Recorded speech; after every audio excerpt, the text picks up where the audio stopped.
আমি যে তোমাকে রবিনের কাছে নিয়ে গেছিলাম, না বুঝে ওখানে একা ফেলে এসেছিলাম, সেটা বললে না। হসপিটাল অনেকক্ষণ পর জ্ঞান ফেরার পর তারপরে আমি ব্যাস, তারপর কি হয়েছে সেটা আমরা এখন শুনবো না শুভ।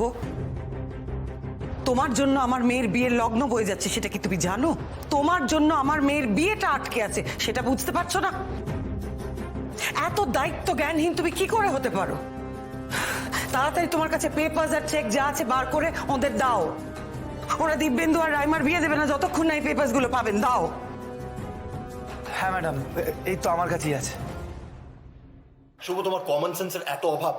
ফাইলগুলো এখানে রেখে গেলেই তো আমার বোনের বিয়ে নিয়ে এত ঝামেলা হতো না। ফাইলগুলো তো আমি নিয়ে যাইনি, ফাইলগুলো স্যারের ঘরেই রাখা ছিল, আমি ওখান থেকেই নিয়ে এলাম। বাহ, অসাধারণ। এত বড় ইনফরমেশনটা তুমি আমাদের দাওনি, তাই তো? ইনফরমেশনটা না দিয়ে শুভ অত্যন্ত বুদ্ধিমানের কাজ করেছে।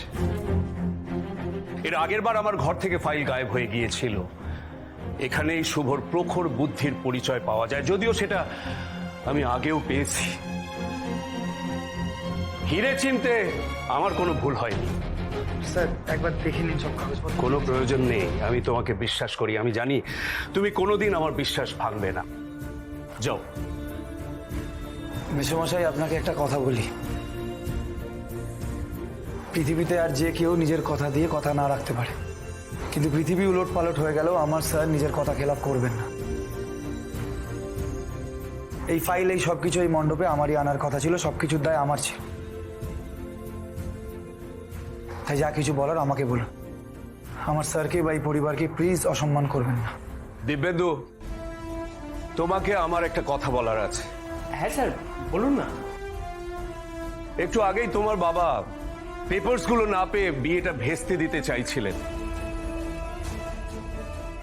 এখন আমি তোমাদের বিয়েটা ভেস্তে দিতে পারি, কিন্তু সে কাজ আমি করব না, কারণ তোমাকে আমি খুবই পছন্দ করি।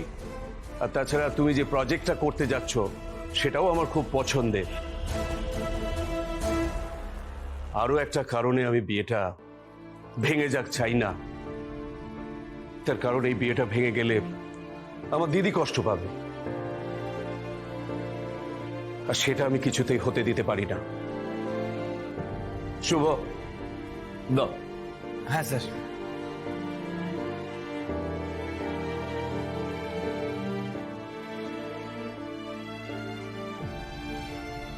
যাক, সবকিছু যখন মিটমাট হয়ে গেল, তাহলে এবার দয়া করে বিয়েটা যাতে শুরু হয় সেই অনুমতিটুকু দিন। হ্যাঁ হ্যাঁ, কারণ শুভ সময়টা না হলে পেরিয়ে যায়। হ্যাঁ, না, একটা কাজ এখনো বাকি আছে। কেন স্যার, কি হয়েছে? আমি বলছি কি হয়েছে। তুমি যখন ফিরছিলে না, এই অসভ্য ছেলেটা সবার সামনে আমাদের পুরো পরিবারকে চুরির দায়ে অপবাদ দিয়েছে। হ্যাঁ শুভ, মন্দার তোমাদের বিরুদ্ধে অভিযোগ করেছে যে তোমরা নাকি চক্রবর্তী পরিবারে সম্পত্তি লোপাট করার ষড়যন্ত্র করেছো, আর তুমি নাকি সব কাগজপত্র নিয়ে পালিয়ে গেছো।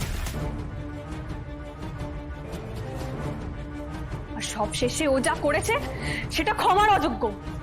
ও তোমার বাবার গায়ে হাত তুলেছে।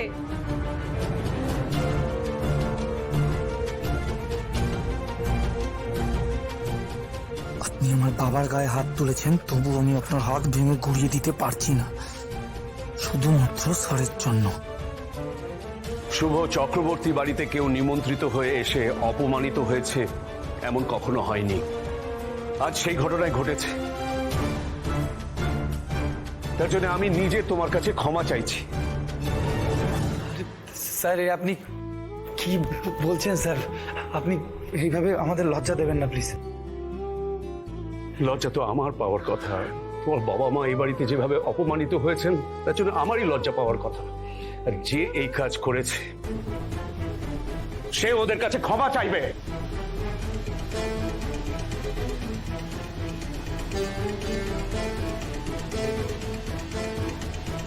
দাঁড়িয়ে থেকো না, যাও।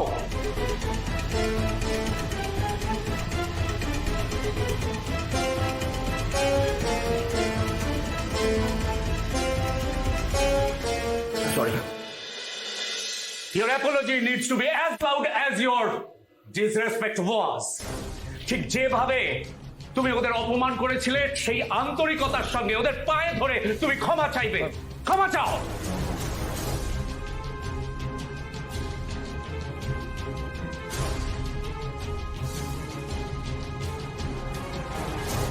I am really sorry.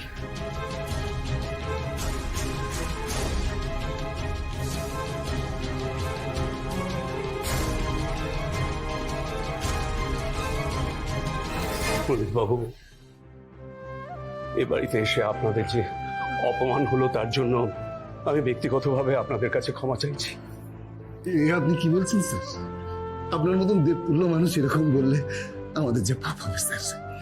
Sir শুভ ফিরে এসছে, এতে আমাদের সব অপমান হয়ে গেছে স্যার। আজ আমার ভাগ্নির বিয়ে, আপনারা ওদের আশীর্বাদ করে যাবেন, আপনারা চলে যাবেন না। যেমন আমরা প্রথম থেকে যখন যেমন আছি তেমন থাকবো। ঠাকুর মশাই, বিয়ের কাজ শুরু করুন।